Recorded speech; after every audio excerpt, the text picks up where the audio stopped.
Hi, I'm Marina Richardson. Hi, I'm Joe Harris. Hi, I'm Deanne Harris.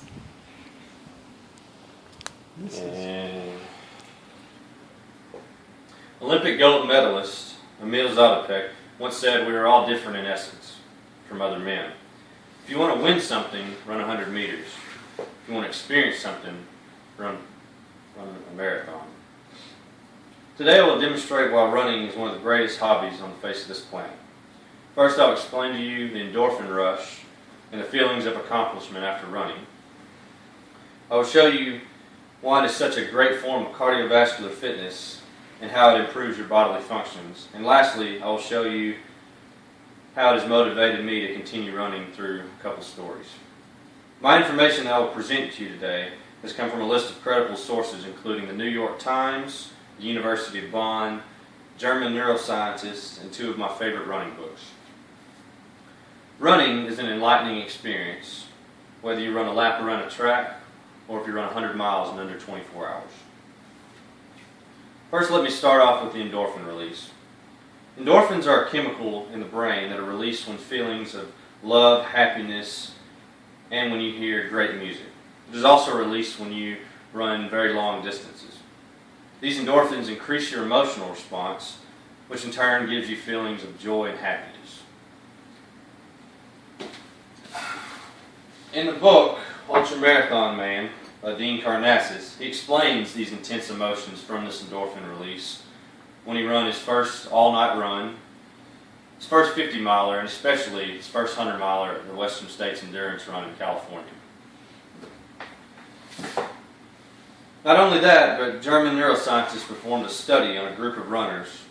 After a 2-hour run, they could think more clearly and were psychologically more happy than they were before the run. They examined this through a questionnaire that was given before and after the run.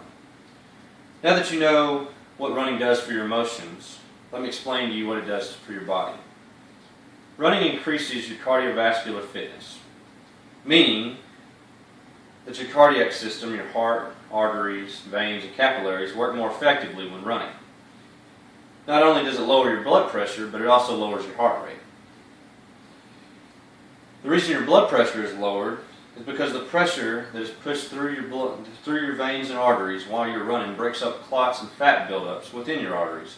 Over time, this allows the blood to flow more smoothly, causing less stress on the heart, meaning that the heart doesn't have to pump as hard for the blood to go through the arteries and veins.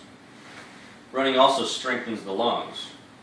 It not only breaks up the surfactant, which causes your breathing and respiratory rate to increase, but it also expands and contracts your lungs more than your regular activities. Over time, your respiration rate goes down and your lungs are used more effectively. Now that you know how running can help your body, let me give you a couple stories that have motivated me to continue running. First, let me tell you about Joe. About 4 years ago, Joe wanted to run his first half marathon. He weighed about 225 pounds, had high blood pressure, and had knee pain.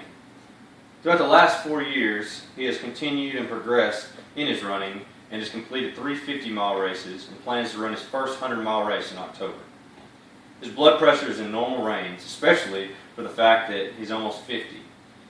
He weighs 180 pounds, is less than 12% body fat, and amazingly enough, has no knee problems.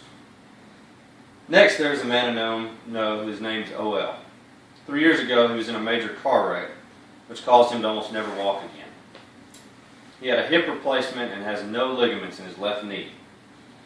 I've been training him this summer bit by bit to run, and the doctor told him 4 months ago that it would be a miracle if he could ever jog 1 lap around a track. Well, 2 weeks ago, he ran a 5K, which is 13 laps around the track. This is the reason that I stay motivated and I continue to run. So let me reiterate what I've told you today. Running is an enlightening experience, regardless of the distance. It increases your endorphins, helps your body physically through cardiovascular fitness, and can motivate you through phenomenal stories. Lastly, I will give you a quote from the winner of the Dipsea Run in California, the Dipsea demon himself, Jack Kirk. You don't stop running because you get old. You get old because you stop running.